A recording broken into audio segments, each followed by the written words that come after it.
Hello and welcome to Pictorial Planet. My name's John Finch. Today I'm going to be looking at semi-stand development, specifically semi-stand development with FX55. I've been doing a lot of work through the week trying to get some sweet spot perhaps with FX55 and semi-stand. So far, if you look back through my videos, you'll see that we found that FX55 at 1+1 dilution works very well. It's a very nice developer. For scanning, you add 50% to your personal development time for the regular FX55. And for printing, add 75% more time at 1+1. Excellent. It really brings out some micro contrast. It really looks nice on the print. This week's semi-stand is going to be very interesting because we're starting to investigate how that developer works when you don't agitate it so much. Let's just think about that for a moment. What does semi-stand mean? I'll take you to the computer and explain a little bit about it. Agitation Basics. You'll hear expressions used like Kodak agitation and Ilford agitation or reduced agitation. And these all mean something in the darkroom. So let's just start with Kodak. Kodak agitation. This is the agitation recommended by Kodak with their developers. Most of the time, Kodak recommended agitation every 30 seconds. So it was very regular agitation. And this goes way, way back when they started recommending these things. I don't know how far back, but before my time, and I've been in the darkroom for over 50 years, 55 years I think now. So Kodak agitation every 30 seconds. Then there's a thing called Ilford agitation. That's similar to Kodak, except Ilford stretched it a little bit. They said agitate every minute instead of every 30 seconds. We'll talk about why they may have said that soon, but that was their preferred agitation every minute. So you can see the difference straight away. Ilford is stretching agitation twice as long as Kodak. And finally, this one here, reduced agitation. Now, reduced agitation is something we talked about 50 years ago. We used a lot of developers in those days, and sometimes people would say, why don't you reduce the agitation because it will increase certain properties of the film. And so we would stretch the agitation out from 1 minute between agitations to 2 minutes between agitations, and sometimes even more than that. And this was reduced. And this was starting to border on semi-stand development. We were heading towards that idea of semi-stand development. Now, semi-stand development may have been introduced way back, and I don't know when that first started. And maybe one of you could mention in the comments how far back you have evidence of semi-stand and reduced agitation. It would be very interesting. But I can only talk from the mid-1960s when we talked about reduced agitation being more than once a minute, so every 2 minutes, for instance. And we do that with things like Agital and other developers like that. That brings us to the reasons for agitation. Why do we agitate at all? Some of you may wonder, can't we just put our film in the tank, pour in the developer, and leave the film to develop? Why don't we just do that? Well, the reason for agitation is even development. We want to ensure that the film is developed evenly across the whole of the negative. If there's any uneven development, and we'll talk about why that might be in a moment, but if there's any uneven development, you're going to see it in the print and it's not going to be attractive. It'll be random. It can spoil areas of your photograph, so you don't want uneven development. That's not desirable. And so we agitate. Why do we get uneven development? Well, usually it's because of a build-up of inhibitors in the developer. And these inhibitors are often bromide byproducts. And they affect the developing action of the developing agent in the chemistry. So the developing agent is trying to develop the silver halides in our negative, but these bromide byproducts and other byproducts are building up and starting to slow it down in places to change its activity. And it's not always even. And of course, our film is standing upright. It's not laying on its side, it's standing upright. That is small and medium format at least, and many large format these days. It's standing upright. And the byproducts of development are heavy, and they slide down the film, and they affect the development of the negative. So as they slide down, and it's often from highly developed areas more than less developed areas, they create lines or streaks of uneven development. We call this bromide drag. So that's why we have to agitate. But why might we want to not agitate or agitate less? Well, the first reason perhaps, and these are in no particular order, but one of the reasons is compensation. By not agitating, and actually by allowing these byproducts to build up in certain high density areas, there is a compensation effect. The developer is slowed down and compensates in these highly developed areas. Now there's a fine balance, isn't there? Because as I just said, if we allow too much stand, then these byproducts slide down the film and cause uneven development. So there's a balance between not agitating and agitating, of trying to get this compensation in these areas. Another reason for reduced agitation is occludence.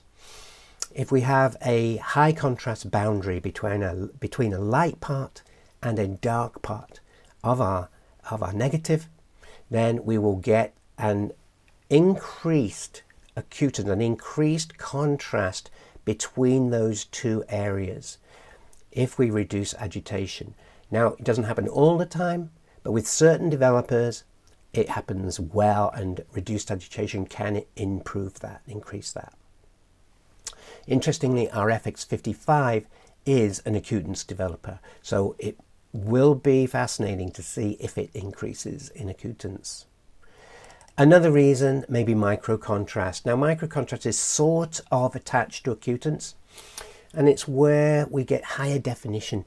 The tiniest little areas of our film, of our negative, can increase in contrast and therefore in visibility with reduced agitation. Sherman, he is famous with his PyroCat HD Sherman technique of reduced agitation. He calls it extreme minimal agitation, and one of the side effects that he observes is this microcontrast increase. That may be something you want, it may be something you don't want. So it's all taken into account with how much agitation you give your film. Types of reduced agitation then, well, we have semi-stand.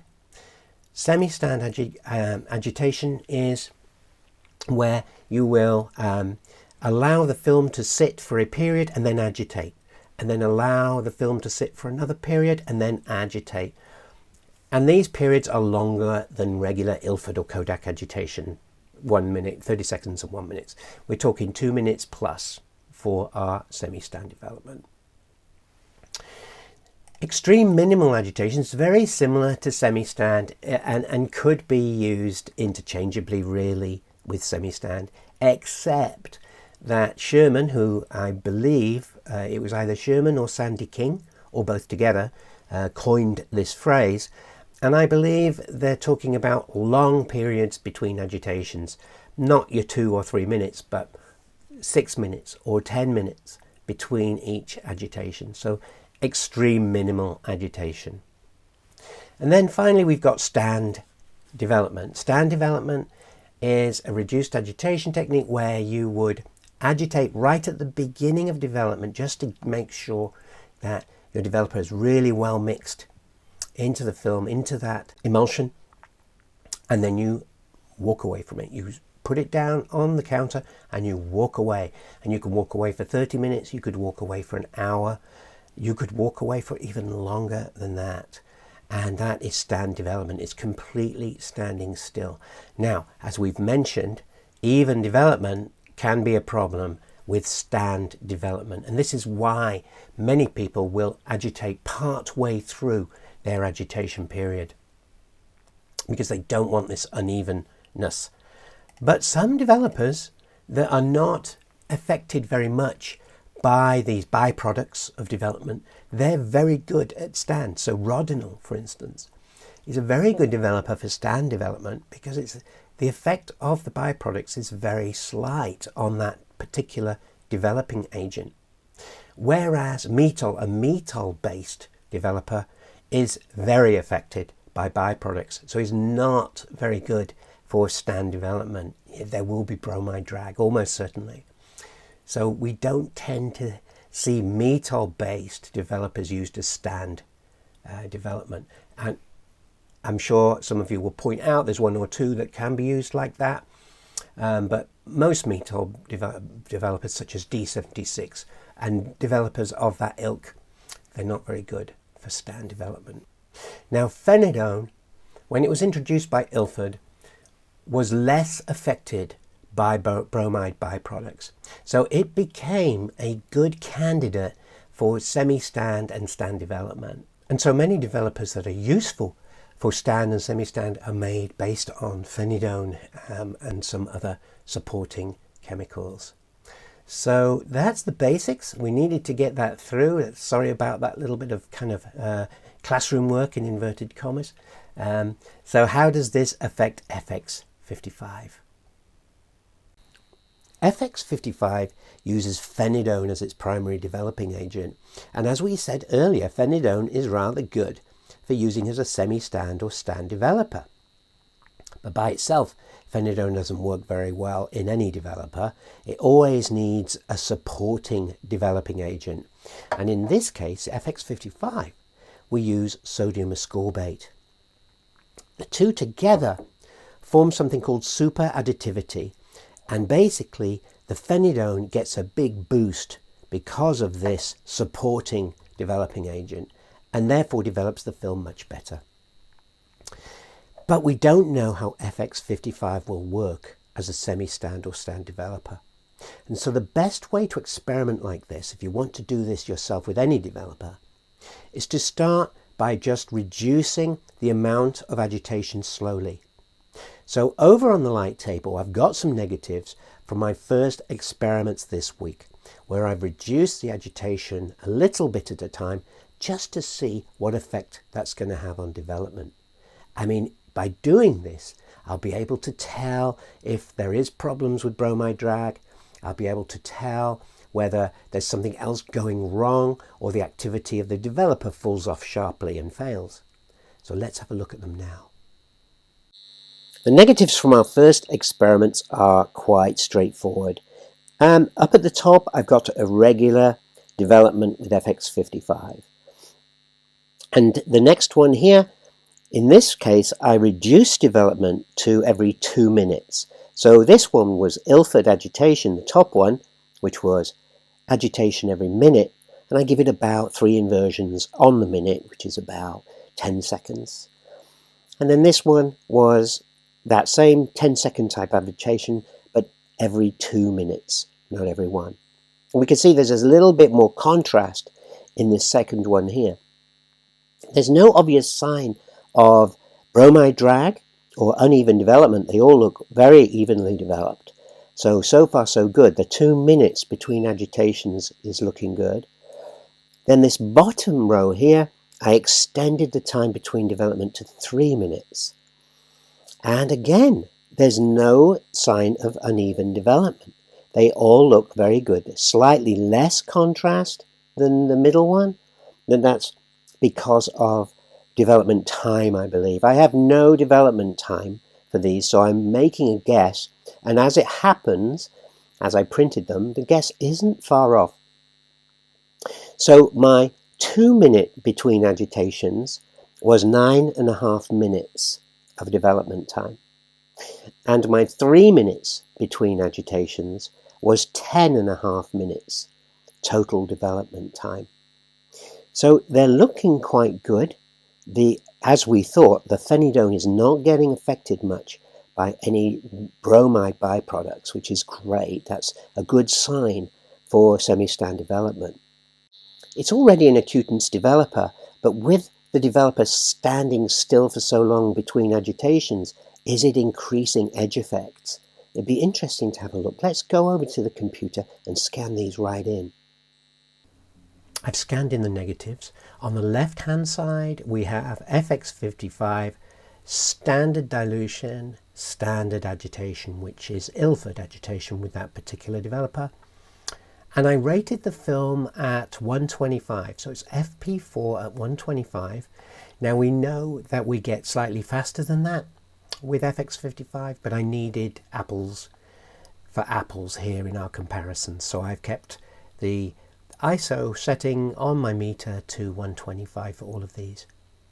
So on the right hand side we have a reduced agitation version of that photograph. So I'm just going to zoom in on here, so let's have a look at that.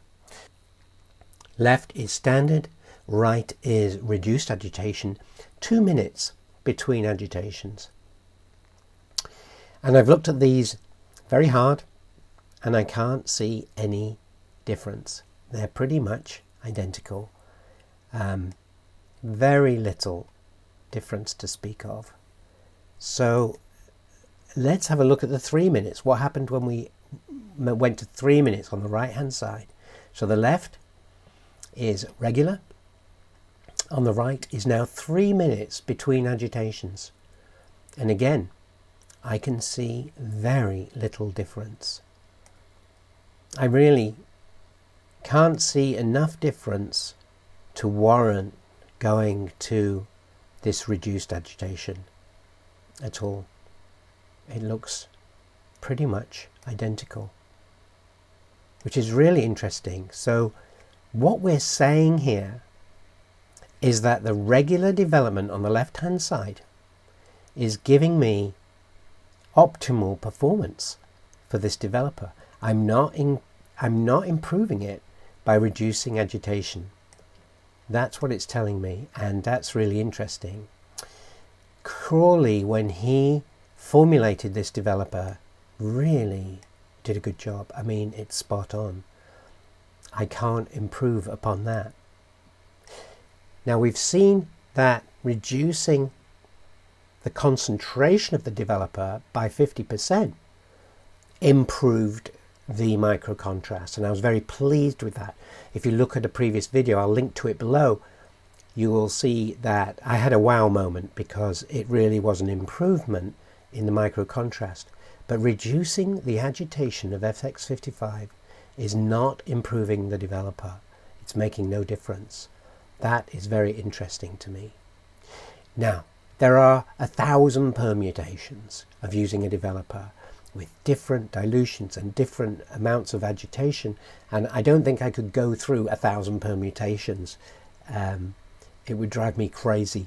But in this simple experiment of reduced agitation, to see whether it's worth investigating semi-stand or stand, it's telling me it's not going to make any difference.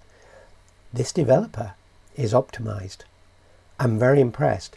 Look on the left hand side here, look at this lovely contrast I'm getting here of the reflection on this camera, and here, very sharp, lovely detail.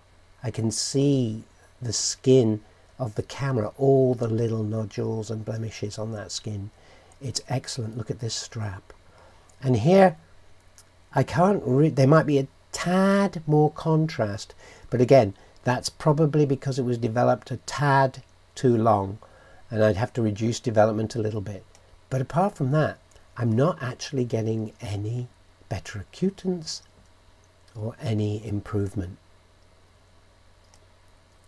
Let's have a look at the prints. It's always worth having a look at the prints because we found with reduced dilution, 1+1, we actually had an improvement with this developer. But in this case, I honestly can't see any difference. No difference worth reporting to you. So there we have the standard photograph of the Legend. And the Legend, by the way, is the Nikon D700. It's a legendary digital camera. And here we have the 2 minutes between agitation, and there we have 3 minutes. And as I look, even in the background or the table, there's no real compensation going on. The top one there is slightly lighter, but I think that's printing.